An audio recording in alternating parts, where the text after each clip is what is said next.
सुख हो चाहे दुख हो, हर तरह से अपने परमात्मा का भजन करना है। और ये भागवत में भी दर्शन हुआ अभी कथा करते करते कि प्रहलाद ने गुरु के द्वार पे रह करके जो ज्ञान लिया था, उस ज्ञान में गुरुदेव ने यही कहा था कि प्रहलाद, यदि तुझे विपत्ति भी आए, दुख भी आए, तो घबराना मती, हर समय तू परमात्मा का भजन करना। बात ये है कि सत्संग में आकर के संसार को याद नहीं रखना है, लेकिन संसार में जाकर के हमें भगवान को याद जरूर रखना है। चाहे भले ये अपन संसार को याद रखेंगे नहीं रखेंगे, धकेगा, परंतु संसार में, खेती बाड़ी में, आने जाने में अपने भगवान को याद रखना है। ये बात जिसके पल्ले पड़ जाती है, सोच लेना वही सच्चा सत्संग का अधिकारी है। नहीं तो सत्संग में तो सब बेटे घर ने जाके सब धूमिल हो जावे।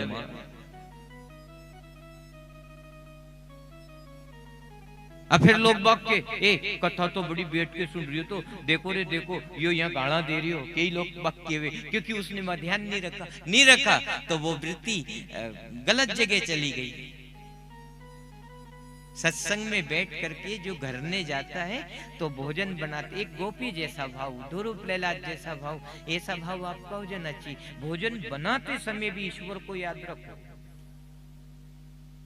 पानी भरते समय भी अपने ईश्वर को याद रखो, खेती बाड़ी करते समय भी आप ईश्वर को याद रखो। ये सच्चा सत्संग है। सच्चा संग का मतलब है कि वो सत्संग यहाँ भी था और वो सत्संग आपके घर में भी था, तो सोच लो आपका तारण हो जाएगा। 2-3 घंटा सत्संग कर लिया, फिर संसार में हम चले गए, उसको भूल गए, तो भूलो मती। और जो वो कटौती है, जो वो गैप है, वो हमें कहीं ना कहीं उलझा देगा, इसलिए उसको सशक्त लेते रहो।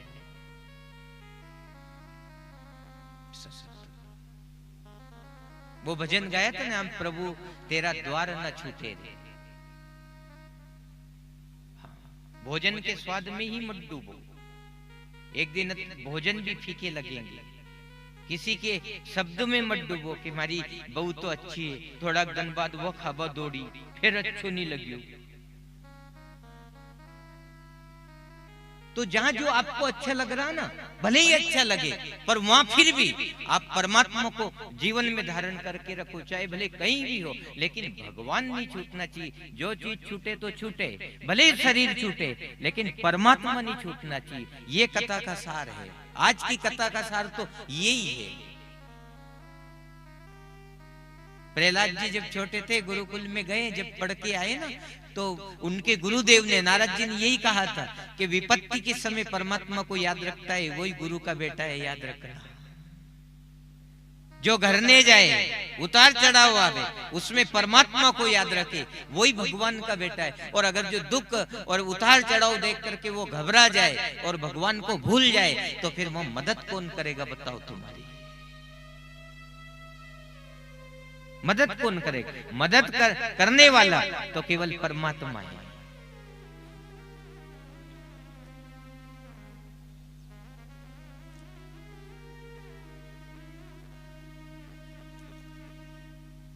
तो प्रहलाद गुरु के चरणों में धोख दे करके, और जब जैसे ही अपने नगर में आया और अपने पिताजी के पास रमण करने लगा, बैठने लगा, तो उसके मन में कभी कभी है ना, वो जो गुरु के द्वारा बताया हुआ जो मंत्र था, वो मंत्र कभी कभी निकलता था। तो उसका बाप सुनता था कि क्यों रे, ये ज्ञान किसने दिया तुझे? ये तो सर्वदा वर्जित है, राम का नाम सर्वदा वर्जित है, राम का नाम नहीं लेना चाहिए। तो मेरे गुरुजी ने तो यही तो कहा कि गुरु के द्वार पे बैठ करके आप राम का नाम ले लोगे, चलो ठीक है, वहां गुरु की पराकाष्ठा होगी, गुरु का सामर्थ्य होगा, इसलिए आपकी बुद्धि चेतन हो जाएगी, आपका चित्त चेतन हो जाएगा, आपका मन लग जाएगा, तो आपकी स्मरण शक्ति जागेगी, है ना, तो आप भगवान से जुड़ जाओगे। लेकिन घर ने बेटा बेटी के साथ रह करके दुख परिस्थिति में खूब चकाचौंधे, खूब हलवे पूड़ी है सब है, उसमें भगवान का नाम ले लिया, वही सच्चा गुरु का बेटा होता है। तो मैं इसलिए गुरु गुरु आश्रम में तो ये लेता ही सही था आनंद, पर कभी कभी यहाँ भी मुझे उसकी याद आ जाती है तो मैं उस नाम को जप लेता हूँ। तो वो घर ने भी वो परमात्मा का नाम जपता था, तो उसके बाप को खटकने लगा कि यार ये तो घंटा ढार कर देगा, मेरा मार्ग ये नहीं, मेरा मार्ग ये काटो पीटो मारो, और ये तो जान डालने वाली बातें कर रहा है, मुझे तो मारना है, और ये अमृत बातें कर रहा है, ये राम का नाम क्यों ले रहा है। उसने उससे भी कहा कि तू राम का नाम मत ले, यदि राम का नाम लेगा तो मेरी व्यवस्था बिगड़ेगी। तो उन्होंने कहा पिताजी राम का नाम लेने से तो व्यवस्था बनती है, बिगड़ती थोड़ी है।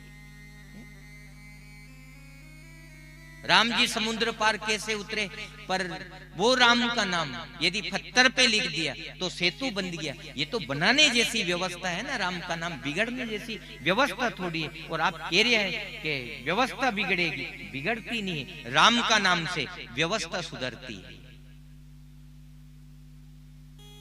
तो अमंगल नहीं होने देगा। देखो नाम हमेशा मंगल की ओर यात्रा कराएगा, आपकी जीवन में मंगल ही मंगल होगा, कई विपत्तियों का नाश हो जाएगा राम का नाम लेने से, मंगल ही मंगल।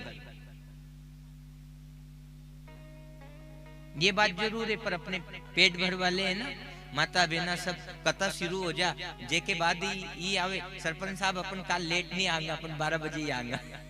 सरपंच साहब के 2-5-10 मिनट और लेट चला तो आ जाएगा। ये तो कथा सुन के घर से निकले, अच्छी बात है। स्वभाव ऐसा हो गया कि सुना और निकलो, सुनते सुनते आवे, और सुनते सुनते आवे नहीं तो इनकी वृत्ति एक सूत्र में पोवा के आवेगी। तो हकीकत में उनका चलना एक एक कदम धरा पे रखाना 100 यज्ञ के समान होगा।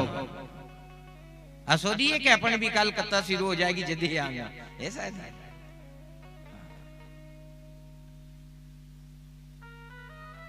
ये तो जो आप पुण्य करते हो, जो आपने सत्कर्म किया, अच्छा काम करिए अपन ने, उसका फल है जो अपन सत्संग में आ गया। माता बहना ऐसे गोपियां कभी सो जाती थी नहीं तो वो रात्रि में है ना उसका दर्शन करती थी, सपना में आयो सांवरियो, और सुबह उठती थी तो वो जो चैतन्य वृत्ति थी वो पुण्य था, वो उनको खींच के ले जाता था मंदिर में, सत्संग में। ऐसे कैसे अपने पल्ले पे पुण्य बन गया है नी, वो के कारण ही अपन कथा में आवा, नितर के कथा में आबो सेज नहीं है। कथा में तो वही आता है जिसके पल्ले पे पुण्य होता है।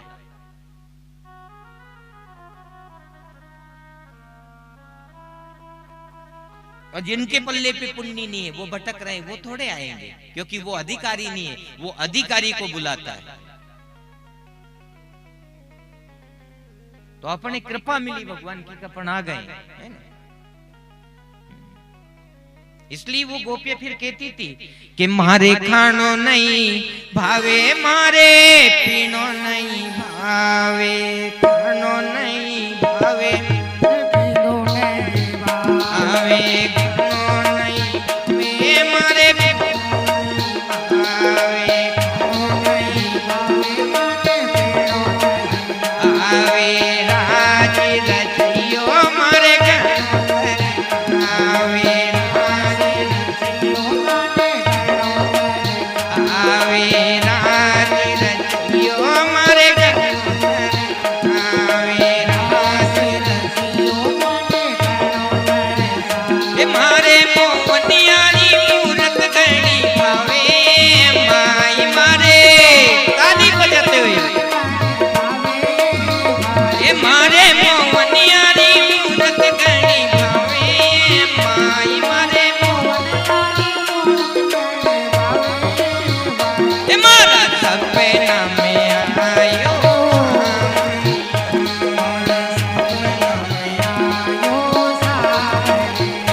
मारे चमन निभावे मस्ती से ताली बजाते हुए मारे गगन निभावे मारे चमन निभावे मारे काली कमली वाला